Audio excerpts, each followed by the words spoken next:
Hey, what's up, lightboltjoe here. Today we are going to discuss the 2003 cult classic film Love Actually. It's over 2 hours long. It is a very long movie. It's got eight main characters, eight main couple character stories that eventually intertwine with one another at a school play and then an airport.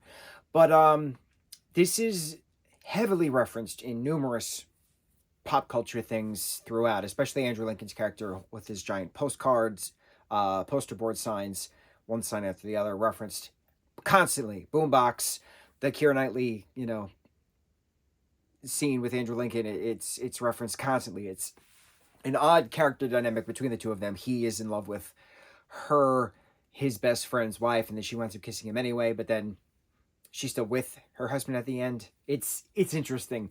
But it's it's a movie about love, and it's a movie about different types of love. So whether it's family love, sibling love, love of a partner, love of a dwindling love, cheating, adultery, all different type, new love, all different types are explored through this, which is interesting. So it takes place in England during Christmas time, and again, it's just the overlay of what characters are involved with whom, when, and things of that nature. So this movie has some gay jokes. It has some trans jokes that do not age well at all. This came out in 2003. But aside from that, the rest of the story, Colin Firth's character, so many people are in this film. It still holds. It's a super white film, let's put it that way. But it still holds within the different explorations of love, which I find very interesting. And that's why so many people love it, is because it's marketable towards many of people. I just find it's really, really hysterical that, Love Hard, which is a Netflix Christmas film we just watched and talked about last year, the title half comes from Love Actually and Die Hard.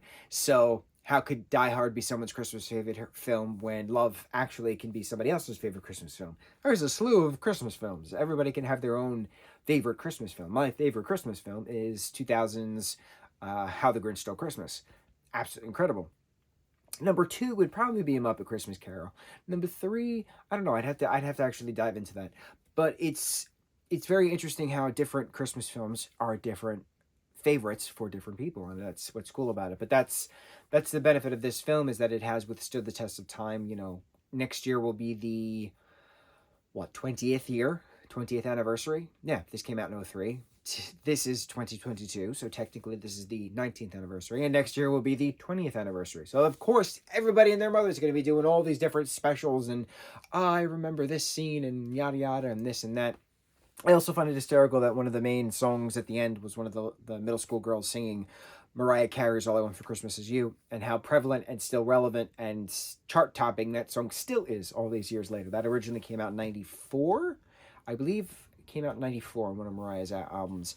But Love Actually. So I don't actually love this film. I appreciate it for what it is. I appreciate the pop culture aspect of it. All these years later, I appreciate all the actors and actresses who did a phenomenal job with it. I get why people like it a lot, love it a lot, but I like it. I don't love it. I like it. It's just too long for me. It's got a lot of characters in it, and I do like the overlay of everybody, who knows who, when, and things like that. It's just slow at times, and that's okay. But it's weird to say you don't love Actually, because love's in the name, because so many people who love this film, and there's a lot of people that love this film, are like, how dare you not love this film? But it's like, it's not inclusive. It's just there. It's a thing. It's a pop culture thing. I appreciate the pop cultureness of it, but that's really it. Really it. I find certain dynamics and aspects and things that people have to decide or choose odd. Like the one character whose name I don't remember, who is attempting to hook up with one of her coworkers, and her brother keeps calling, and he has some mental problems. But the coworker she's attempting to sleep with says, "Well, is he gonna die? Well, just let it ring." That's not how you react. if someone tells you, this is a family thing, and it was a weird moment. I don't know. Certain things are just weird. The whole Alan Rickman picking out the necklace scene, which was actually hysterical with the gift wrapping scene at the mall, and Emma Thompson, stopping the gift wrapping, surprise of him cheating. But I don't know. I'm saying I don't know a lot with this, and I know I'm repeating myself. It's a movie, Christmas time, cult classic film. The best part of this entire film is the score. The composer did a fantastic job with the music. It elevates the emotion of the story as it's supposed to, which is great.